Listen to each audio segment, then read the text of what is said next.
Et salut à tous, bienvenue dans ce nouvel épisode de Nourris ta santé. Aujourd'hui, c'est l'épisode numéro 19 et on est en compagnie de Ostéopratique. Salut tout le monde. Aujourd'hui, on va vous parler d'un sujet, un petit peu du lien entre ostéopathie et nutrition. Et puis pour un petit peu mieux comprendre, je pense qu'il y a beaucoup d'entre vous qui ne connaissent pas vraiment comment fonctionne l'ostéopathie. Et je pensais que ça pouvait être vraiment intéressant en fait de lier les deux. Donc juste avant de commencer, je vais juste te demander Ostéopratique de te présenter et pourquoi pas de donner ton prénom aussi, ça pourrait être pas mal. D'accord. Donc moi c'est Raphaël Gras. J'ai 21 ans. Je suis en quatrième année d'ostéopathie. Donc dans 2 ans je suis diplômé normalement. Et mon compte tourne autour de la santé, du sport, de la nutrition et aussi de l'ostéopathie. Voilà. Donc Donc, je partage des connaissances et du plaisir. eh bien écoute, de toute façon ton Instagram je le mettrai dans la description du podcast. Et puis du coup, pour vraiment s'introduire dans le sujet, je vais te poser une première question assez globale. C'est quel est les liens ou le lien entre l'ostéopathie et la nutrition? Donc, en fait, l'ostéopathie, c'est un métier qui se veut être global, prendre le patient dans sa globalité. Donc, on doit avoir une action sur tous les systèmes. Donc, le système viscéral. Donc, l'ostéopathe, tout simplement, va avoir une action sur le système viscéral. Grossièrement, il va lui permettre de mieux fonctionner.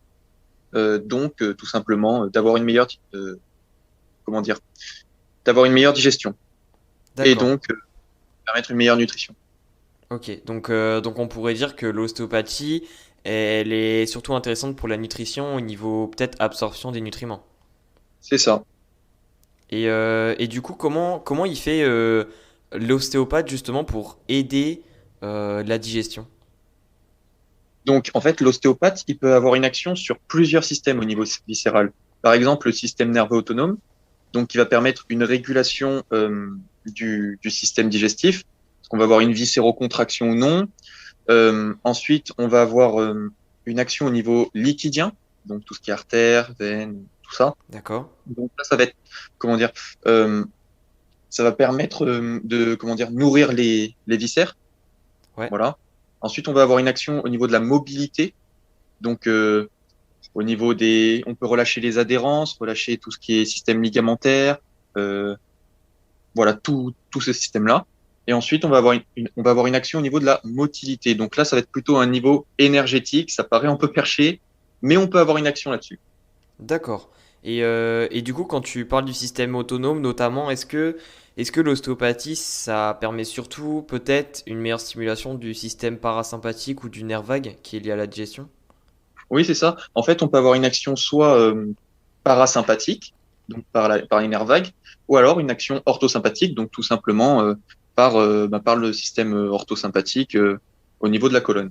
D'accord. Euh, voilà, donc en fait, c'est un jeu en fait. Soit on manque d'ortho, soit on manque de para, et du coup, on joue en augmentant ou en diminuant l'un ou l'autre. D'accord. Et du coup, en fait, quand le patient, par exemple, il vient voir un ostéopathe et que, il présente des symptômes de mauvaise digestion ou des choses comme ça, est-ce que l'ostéopathe, on va dire, il a toujours un protocole qui reste le même ou ça s'adapte vraiment en fonction des besoins du patient? Non, non, ça s'adapte en fonction des besoins du patient. Chaque patient est différent. D'ailleurs, il y a une phrase que j'aime beaucoup. Il y a autant d'ostéopathes que d'ostéopathie. Donc voilà, je pense que ça te Ouais, résume bien la situation. C'est pour ça que c'est complexe, oui, carrément. C'est un petit peu comme en nutrition, hein. Chacun est différent et il faut toujours adapter l'alimentation en fonction de chacun. bien sûr. Et du coup, est-ce que tu aurais quelques exemples de manipulations qui pourraient aider la digestion? Donc comme je t'ai dit tout à l'heure, il y a les quatre systèmes.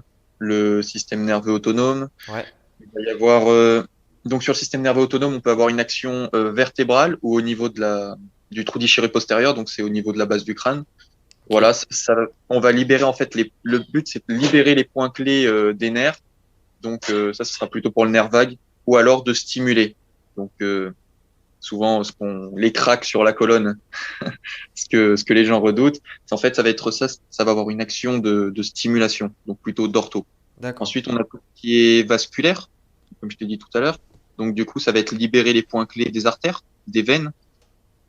Ensuite, on va avoir une action comme je t'ai dit, ligamentaire ou même des adhérences. Donc là, c'est de manière très précise, mettre les doigts sur la fibre, attendre le relâchement ou même la relâcher avec un recoil. Et ensuite, il y a la motilité. Donc ça, c'est plus avoir une main énergétique et sentir l'énergie de l'organe et permettre cette bonne circulation d'énergie dans cet organe.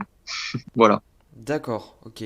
Et justement, en fait, souvent, est-ce que peu importe on va dire le problème du patient, souvent le protocole, on va dire, de manipulation, il passe tout le temps par ces quatre systèmes ou est-ce que vraiment c'est un petit peu de la sélection? Alors en fait, les systèmes qui sont traités, ça dépend des écoles et de ceux que les ostéopathes vont aller voir en séminaire. Moi, je sais qu'à l'heure d'aujourd'hui, c'est ce qu'on m'enseigne. Donc, je transmets ce que j'ai appris.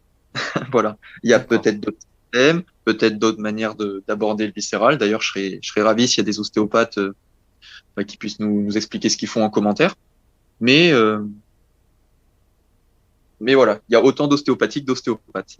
D'accord, donc ouais, c'est comme encore une fois, c'est comme en nutrition, il y a des méthodes différentes et du coup, bah, on va dire, on apprend la méthode soit qui trouve où on a le plus de résultats avec, qu'on sait le mieux faire, ou en fonction de l'individu. Oui, c'est ça. Ok, ok. Et du coup, une autre question qui peut être vraiment intéressante, je pense, imaginons qu'une personne présente des problèmes, des symptômes de digestion et donc assez, on va dire assez gênant, tu vois. Et elle prend un rendez-vous chez un ostéopathe, sauf qu'évidemment le rendez-vous c'est pas à l'instant T. Est-ce que tu t'aurais par exemple, enfin est-ce qu'il est possible déjà de faire des massages soi-même pour améliorer sa digestion de manière similaire un petit peu qu'une séance d'ostéopathie? Alors, oui et non. Dans le sens où en fait tout dépend de ce que le patient a. C'est sûr que masser son abdomen, c'est permettre une meilleure circulation des matières globalement. Voilà, donc par exemple, on peut mettre ses mains en bol, aller descendre au niveau juste au-dessus de la symphyse pubienne, puis ensuite tout remonter. Euh, Après, ça reste du très global et on n'est vraiment pas spécifique, donc ça peut aider comme ça ne peut ne pas aider. D'accord. Voilà, comme tu dis, chaque patient est différent, donc en soi, il y en a chez qui ça va fonctionner du feu de Dieu et chez qui ça va absolument pas fonctionner. Et tu penses que par exemple, essayer ce genre de massage, ça peut carrément faire l'effet inverse, c'est-à-dire empirer la situation, ou dans le pire des cas, ça fait juste rien. Ça peut aussi, si la zone est inflammée, toucher une zone inflammée, c'est jamais bon. Donc ça propagerait l'inflammation, par exemple. Voilà, je pense à la péritonite, par exemple. Mais oui, ça peut avoir l'effet inverse, en effet. Ok. Et du coup, généralement, donc là, t'avais déjà un petit peu expliqué différentes zones, mais pour un petit peu récapituler, souvent, c'est quoi on va dire les meilleures zones, façon de parler, où on fait des massages, que ce soit l'ostéopathe ou même la personne en elle-même, pour pouvoir vraiment affecter de manière positive le système digestif? Alors l'ostéopathe, ben, il se doit de pratiquer n'importe où, du coup. Ouais, Donc ça va rester, enfin, ma réponse va rester très globale. Mais par contre, comme je t'ai dit tout à l'heure, ben, une personne peut très bien mettre sa main en bol, aller juste au-dessus au niveau de la symphyse pubienne, rentrer dans l'abdomen doucement, puis ensuite remonter le tout vers soi et chercher là où il y a le plus de tension et soit relâcher d'un coup, soit attendre que ça relâche tout seul, par d'accord. exemple. Ou alors mettre ses mains sur le côté au niveau des flancs, puis faire des mouvements de va-et-vient en étant bien en profondeur dans l'abdomen. Et c'est pareil, chercher l'endroit où il y a le plus de tension, puis attendre le relâchement. Ok, ok, d'accord. Et ça Et reste très global. ouais, carrément, c'est encore une fois du cas par cas, et puis, puis ça dépend aussi bah, du coup des symptômes de la personne, tu vois. Par exemple, une personne qui a des ballonnements, je pense pas que ça soit très efficace de faire ça, enfin, je pense, peut-être. Bah, ça peut, comme ça ne peut pas. Et du coup, comment est-ce que, si on présente des problèmes de digestion, comment est-ce que l'on peut savoir en fait Si en fait nos problèmes de digestion, on va dire, peuvent être aidés grâce à l'intervention d'un ostéopathe.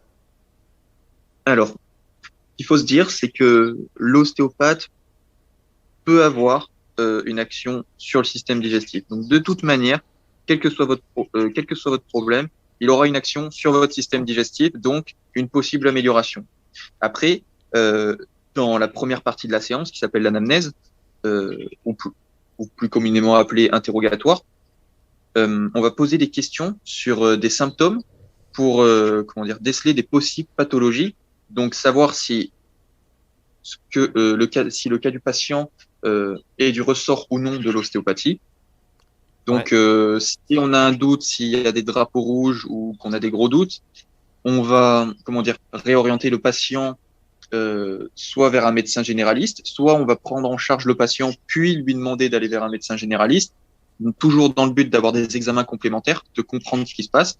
Donc, tout simplement, en fait, si c'est de l'ordre de la pathologie, ce sera pas du ressort de l'ostéopathie. Par contre, si c'est de l'ordre de la symptomatologie, ce sera plutôt du ressort de l'ostéopathie. d'accord. Et donc du coup, dans tous les cas, le mieux reste quand même de prendre un rendez-vous avec un ostéopathe et puis de voir ce qu'il en pense. C'est ça, en fait, de plus en plus, les gens viennent voir les ostéopathes en première intention. Donc, aujourd'hui, on nous apprend à connaître les maladies, quels symptômes on retrouve, tout ça. Donc, l'ostéopathe sera ou non l'ostéopathe saura réorienter le patient vers un médecin généraliste ou non. D'accord. En fonction des besoins. Et d'ailleurs, il y a une question que je trouve intéressante peut-être de poser, c'est est-ce que tu penses que l'ostéopathie peut avoir encore plus de bénéfices en lien avec la nutrition si la personne pratique très très très régulièrement du sport? Oui, oui, ben c'est sûr que comment dire, l'eau- un système digestif qui fonctionne bien, qui est bien mobile, bien vascularisé, bien innervé, euh, va permettre une meilleure absorption des nutriments, une meilleure digestion. Donc, de toute manière, le travail comment dire, d'un nutritionniste et d'un ostéopathe est limite essentiel D'accord. dans le cas de sportifs ou même dans le cas de personnes comme par exemple des diabétiques ou voilà, on peut avoir une réelle action. Ok.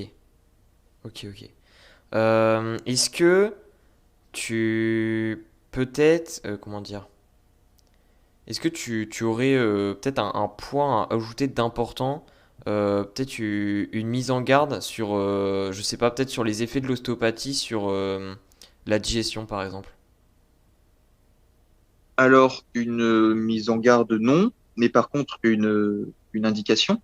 Quand vous allez chez l'ostéopathe et qui travaille votre système digestif, vous pouvez avoir dans les 2, 3 jours qui suivent un chamboulement de tout le corps. Ça peut, vous pouvez ressentir une grosse fatigue, des douleurs qu'avant vous n'aviez pas forcément, tout un chamboulement de votre corps. Mais le tout, c'est que ça se stabilise.